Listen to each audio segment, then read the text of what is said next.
grande dia, mais um grande dia para quem estava desanimado, para quem estava desesperançoso. Essa semana foi muito, mas muito boa. O STF formou maioria para anular vários processos da Lava Jato. É uma paulada muito grande em Sérgio Moro, é uma paulada assim, tá bem dada. Então, outubro tá vindo aí, em outubro eles vão para cima do Sérgio Moro com tudo. Eu já vou falar da decisão do STF de hoje, não está consolidada porque a votação não acabou. Vai acabar na próxima quarta-feira. Faltam 2 ministros para votar. Mas antes, se você não é inscrito no canal, se inscreve agora e vamos aqui fazer oposição ao governo Bolsonaro juntos.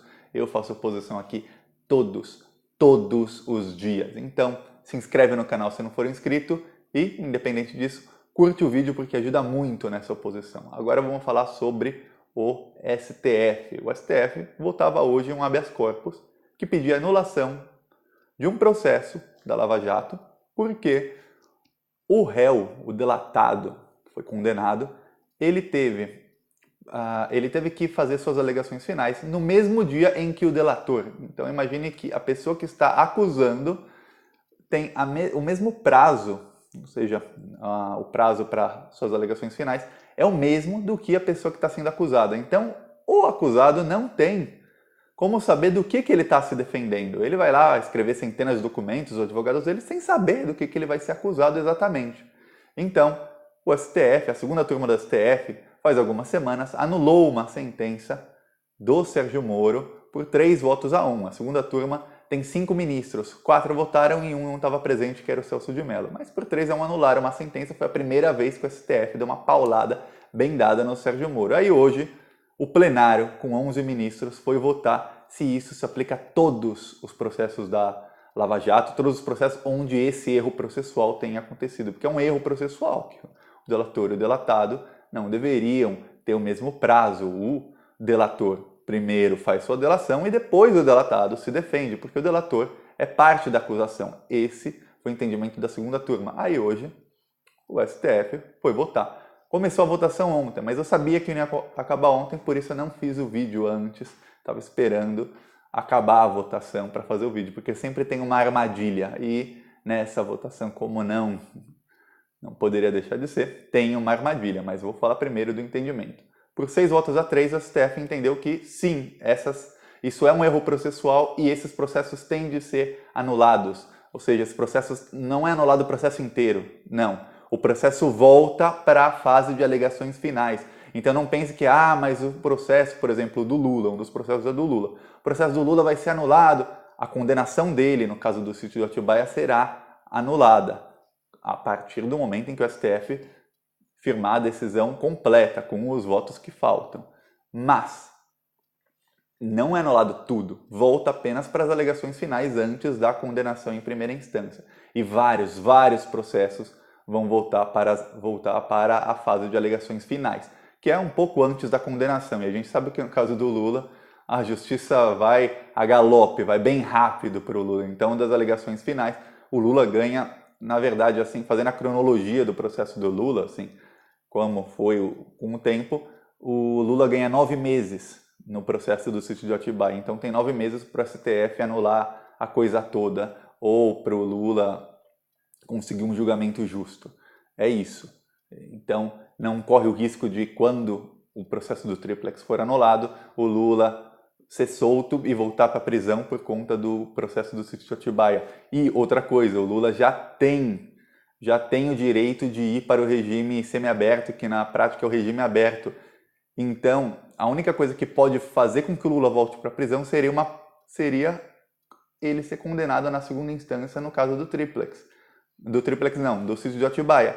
Mas, com a decisão do STF, o processo voltando para a primeira instância, 9 meses, não vai mais preso, e o Lula sabe que se ele pedir o regime semiaberto, regime aberto, a progressão do regime dele, que ele já tem o direito, a Procuradoria-Geral da República já falou que é a favor, então não tem nada contra. O Lula pedir, o procurador falar sim e o juiz conceder. São poucos dias e o Lula está solto e ele sabe que ele não tem como ele ser preso nos próximos 9 meses, pelo menos, que é o tanto que o processo do sítio de Atibaia vai voltar. Agora, 6 votos votaram a favor dessas anulações. 3 votos votaram contra, que é o Luiz Fux, lembra? In Fux we trust, que apareceu na Vaza Jato, frase proferida pelos procuradores, pelo Sérgio Moro. Então, Fachin, o Fachin é nosso, célebre frase do Deltan Dallagnol. Poucos meses depois do Fachin virar ministro do STF, o Deltan Dallagnol falou num chat no Telegram, o Fachin é nosso. Ele conversou com o Fachin e trouxe ele para o lado da Lava Jato. E o outro voto é o do Barroso.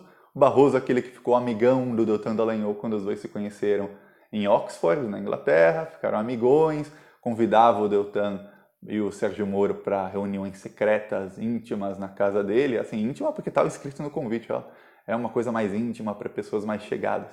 E ele votou, claro, a favor da Lava Jato, mas a favor da nulidade da Lava Jato, ou seja, a favor de parar com a palhaçada, já são 6 votos, e o Dias Toffoli, no momento em que isso for uma maioria, que são 6, o Dias Toffoli parou a sessão e disse, não, vamos continuar na quarta-feira, mas eu já adianto o meu voto, que também é para anular tudo, porém eu vou propor para vocês alguns limites nisso. E a gente sabe que o limite do Dias Toffoli é a armadilha, isso é a armadilha. O limite que ele vai tentar impor é assim, gente, vamos anular aqui os processos onde esse erro processual aconteceu, mas isso não pode se estender a todos os casos, só alguns.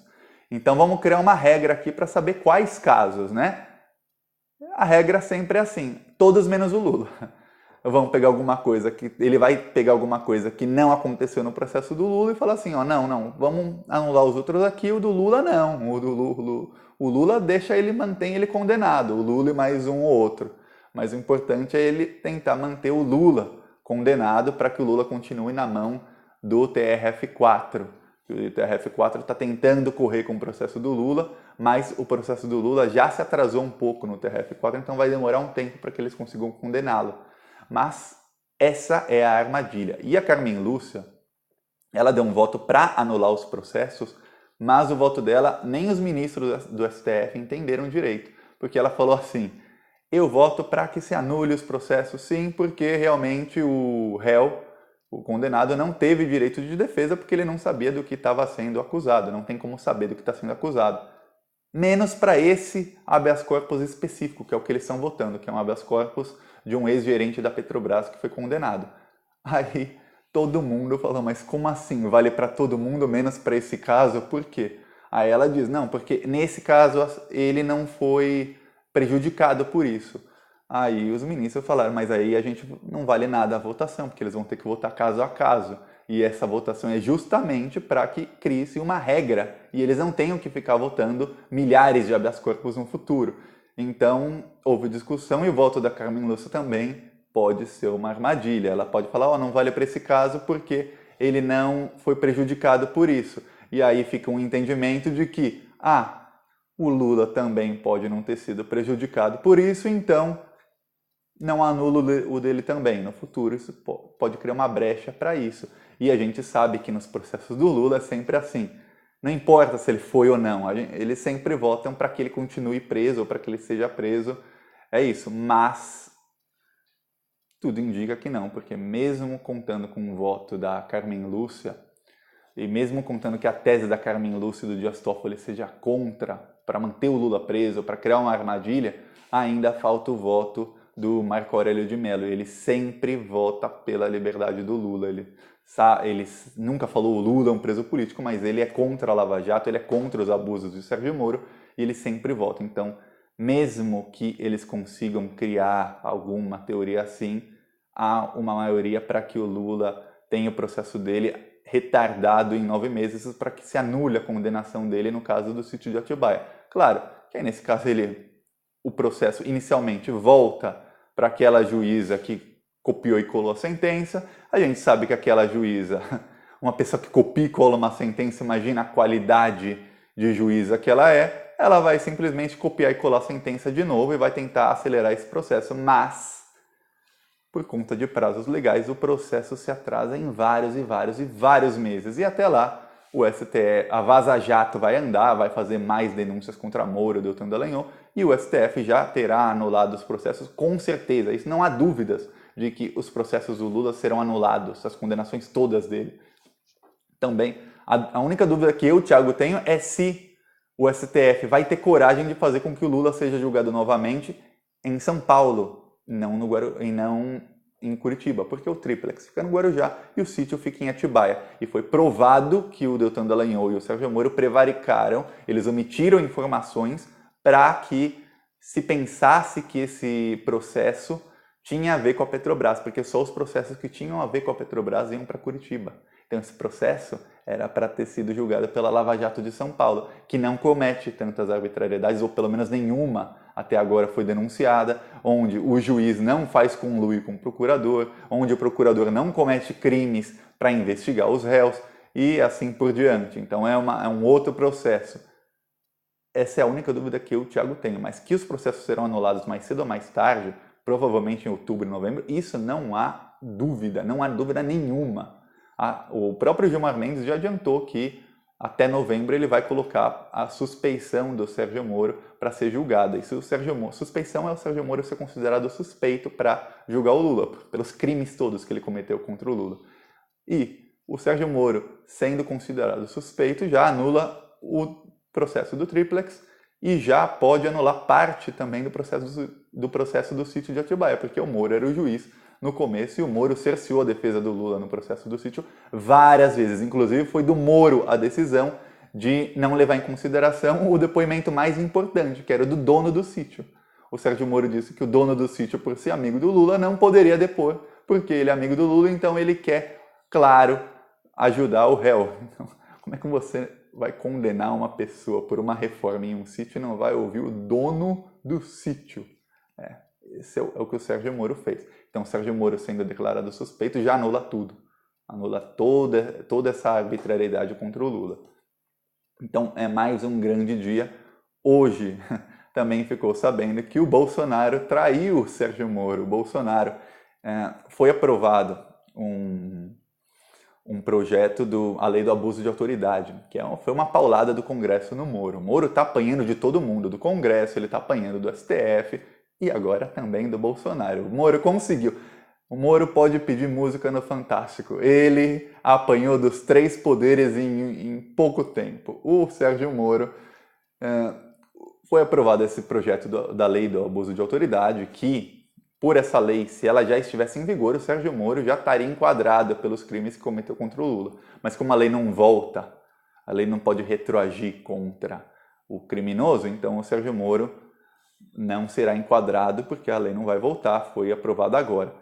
E o Bolsonaro vetou vários trechos dessa lei, mas ele sabia que o Congresso ia derrubar os vetos dele. Ele vetou, ele disse assim, não, isso é muito contra a Lava Jato, eu vou vetar. E o Bolsonaro voltou para o Congresso. O Congresso podia escolher. Ou a gente derruba esses vetos ou a gente mantém os vetos do Bolsonaro. O Bolsonaro ligou para o presidente do Senado e disse, não, pode derrubar os meus vetos, sem problema nenhum. Ele veta, ele assina, só para enganar o gado dele, só para enganar os lavajatistas, Sérgio Moro e todo mundo, ele liga para o presidente do Senado e diz, não, sem problema, derruba tudo que eu assinei, não vale nada, joga no lixo, que eu também não estou nem aí. Esse é o Brasil. Esse é o Brasil 2019. É um presidente que assina uma coisa e liga para o presidente do Senado dizendo, derruba o que eu assinei, porque eu só assinei para inglês ver. No caso, nem para inglês ver, para o gado ver, para os bois bolsonaristas verem. É só isso. Então, o Sérgio Moro conseguiu. Aí, claro, o Congresso foi lá e derrubou todos os vetos, ou quase todos os vetos, derrubou mais da metade dos vetos. Então, o Sérgio Moro conseguiu apanhar na mesma semana do Poder Executivo, com o Bolsonaro, do Legislativo, com a derrubada dos vetos, e do Judiciário, com essa decisão do STF. Agora, aguardar quarta-feira qual vai ser a decisão final do STF e aguardar outubro, quando começarem as pauladas fortes no Sérgio Moro, gente. Gostou do vídeo? Curte, compartilha e se inscreve no canal. Falou!